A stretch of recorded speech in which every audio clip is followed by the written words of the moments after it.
Hey guys, welcome to my channel.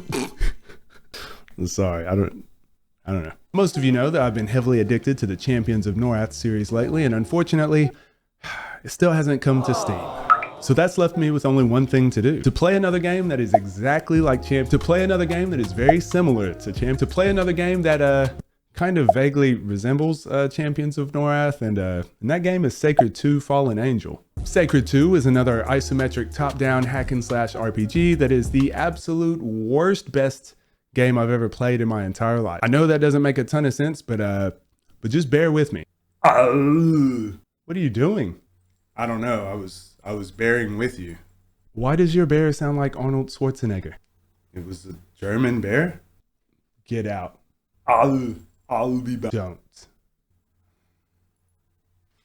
Sacred 2: Fallen Angel was developed by Ascaron, which is a German developer. It was a German bear? Huh. There you go. Anyways, it was released in 2008 for the PC and a year later for both the PlayStation 3 and Xbox 360. It is the second game in the trilogy, and to be honest, the only one I've played of the three, but that was mainly due to this one being on console. Fucking loser. Touché. Starting off, the game lets you choose from 6 different classes, which is the Seraphim, the Shadow Warrior, the High Elf Sorceress, the Ranged Dryad, the Temple Guardian, and the Inquisitor. There's also one additional class, the Dragon Mage, which is added if you have the Ice and Blood expansion pack. In the character creation, you can slightly alter what each character looks like, but sadly, there aren't too many options, such as changing from male to female or vice versa. On this screen, you can also decide which deity you will worship, which gives you a special ability to use depending on which one you select. There is a hardcore mode for all you hardcore gamers out there. Oh, yes, Daddy. Calm down, nerds. And you can even toggle expert touch mode on, which sounds very inappropriate, but basically refers to the skill cooldown of your character. Once you understand how the game works, you will almost always keep this on. Lastly, you can also choose whether you start on bronze difficulty or silver. So, if you're not a super Giga Chad alpha male gamer like you know who, then you can start off in bronze mode. You little bitch. I personally selected the Ranged Glass Cannon Dryad because at this point it's more than just a character archetype, it's a way of life. Jumped straight into silver mode because all the cool kids go straight to silver mode, and we're ready to start our journey. Once you've made your selection, you get what I like to think is the perfect type of cutscene to start any action RPG, full of action displaying each character in combat along with badass music. While we're on the topic,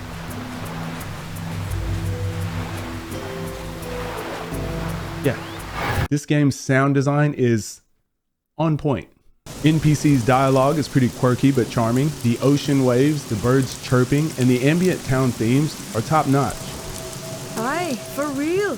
It'd be wicked if you could totally play on here. Dude, you know. Each class starts out in a different starting zone and has a simple storyline that you can progress throughout the game, doing their character quests. But if you're a normal human who could care less about the story, then you can just Jump straight into the carnage. And by carnage, I mean this.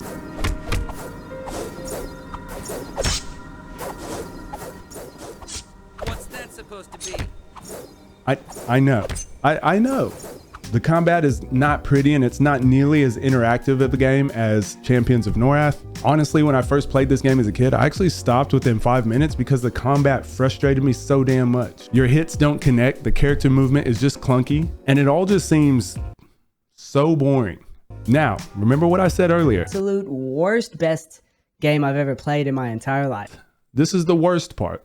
Combine that also with the fact that this game has a massive memory leak, which renders it borderline unplayable for long periods of time, and you've got yourself a steaming pile of why the hell did I buy this game in the first place? Luckily back then, I decided to give this game another chance a few days later, and let me tell you, I'm so glad I did. While on the surface, the combat seems broken and your character takes massive damage seemingly at random, I finally realized after hours that this game's combat and game design is centered around what's happening behind the scenes, which brings us to one of the most amazingly fun stat, skill, gear, and character building systems that I've ever played. I told you to just bear with me. No. This was the game that turned me into a real man when it comes to the action RPG genre. With having hundreds of different ways to build your character and not having a respec system, you're in for hours upon hours just testing builds to make it through your first playthrough. Start building a character that focuses solely on fire damage and then you run into a monster that's immune to fire damage. Start over. Or maybe you get to level 20 with your Dryad and you select the wrong skill, but you don't notice that until level 50. Start over. Accidentally start a new Ice Mage and you play for over 2 hours and then you suddenly realize you forgot to name your character. Start over. Not that those things happened to me. It was it was some other guy. This game can for sure be brutal when it comes to building your character, but that is something I greatly appreciate in an action RPG. Allow me tons of different ways to succeed or fail and to truly feel like my character is different than somebody else's character out there. For the most part, if you're just a casual player, you can usually scrap together a decent enough build to get you through at least one playthrough. Next is, holy shit. Oh, I'm sorry, I'm trying this new thing where I try to give love to our Patreons earlier on in the videos because they're great. They're great and I love them so much. But, man, editor gave me a heart attack there. You edit your own videos, doesn't even make sense. There's tons of enemy variety from humans to orcs to dragons to mechanical tadpoles to octosnails to humans riding beetles. There's just a lot, okay? The fuck is this? Am I fighting a gas cloud? But the variety is good. Not just reskins of the same enemy, but instead varying creatures depending on the area that you're in. There are hidden bosses throughout the map as well, which you can farm for better chances at high quality loot. Deserts to swamps to tropical islands. The fuck is this? Am I fighting a gas? The map is huge. And just as the old saying goes, size matters. When it comes to maps. Ooh. And walking across the map takes such a long time, but in a good way. Plenty of enemies to fight, quests to explore, caves and other landmarks to discover that it never really feels laboring. The quest variety is pretty good, to be honest. Some fetch quests, some escort quests, some go kill this random idiot over here quests, but some of them are very charming. For example, one quest has you looking for the instruments of the band members from Blind Guardian, and helping them out so they can perform a concert. And then once completed, they perform a concert. I obviously can't play the music due to copyright, but holy heck, was this a cool little touch to put into the game. While these regions all do have a story order they're meant to be played in, you can actually just explore the entire world without progressing the story, which is extremely cool. Combine that with the fact that you can buy a horse to traverse the land faster, and also waypoints that let you fast travel in an instant. On top of that, each character class also has their own unique mount, which you can choose from different bonuses and stats. Why do you need a special mount when you can ride a horse? Well, because with the horse you can only do normal attacks and you don't have access to your skills, while on a special mount it actually boosts your special attack. Duh. Now, just to briefly touch on the loot system, there are your normal gray items, which are the lowest quality items. Ooh, we don't touch those because we're not peasant. Then the next level, you have your white items, and spoiler alert, I can't help but notice there's no black items, so... After that, you have the blue rare items, yellow unique items, gold legendary items. Then on top of that, you also have your green set items. Each character can equip different types of equipment based on their class. So some characters can equip multiple amulets or more rings than others, etc. The loot is exactly what you would expect from a well-made action RPG. So in the interest of time, the moment You've all been waiting for. Is it New Game Plus mode? I was going to say that, Frederick. So, as mentioned before, you've got your bronze playthrough, silver mode, gold, then platinum, then obviously after platinum you have... Diamond! No, niobium.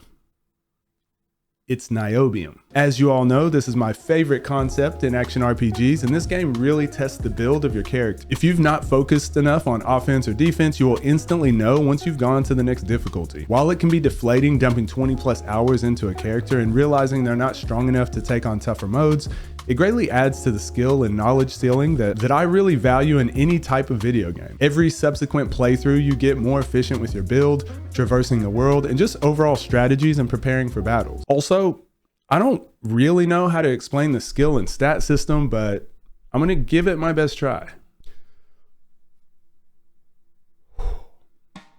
So, on each level up, you get stat points, which can be used to increase your base stats. Depending on your level, you will either be gaining 1 to 3 stat points to use for things such as vitality, dexterity, strength, pretty self-explanatory. In addition to stat points, you will also gain skill points, which work fairly similar. You either gain 1 to 5 based on your level, and they can be used to increase skills that you have selected for your character. What skills, you ask? Well, each character can fill 10 passive skill slots that all give varying bonuses upon reaching mastery. They can gain even more bonuses later on. By leveling certain skills, you can also gain modifier points that can be used to enhance your combat skills up to 3 times. For example, you can increase the raw damage you do with a fireball, or you can choose to shoot 2 fireballs instead. But how do you get the combat skills? Combat skills are learned through runes, which are loot drops found randomly, and once learned, you can even level up the combat skills by reading more runes. Of course, if you read too many runes into the skill, it may negatively affect the regen time for the attack, which would be offset by increasing your errant pyromancer focus, which you would get from leveling. And there's just so much. It's just so fucking much.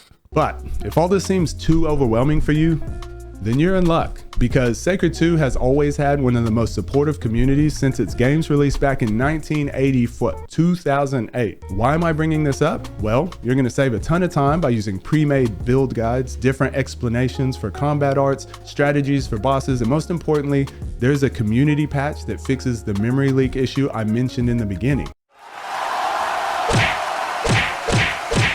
Any game that has a supportive, dedicated community automatically gets my respect, and the crew over at Dark Matters forums, they're just the bee's knees. No, they're the whole bee's leg.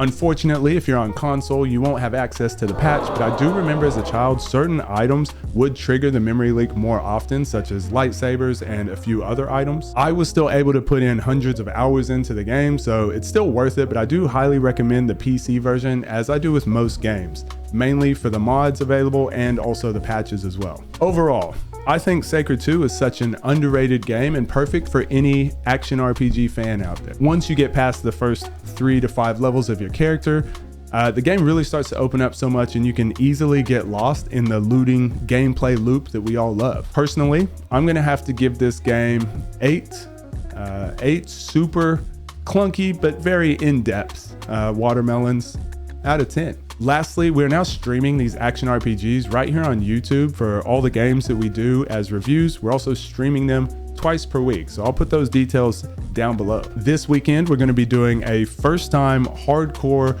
Dryad playthrough of Sacred 2. Fingers crossed we can complete it. If you liked this video and you want to see more action RPGs like this, then maybe you can have a look at one of my all-time favorites right here.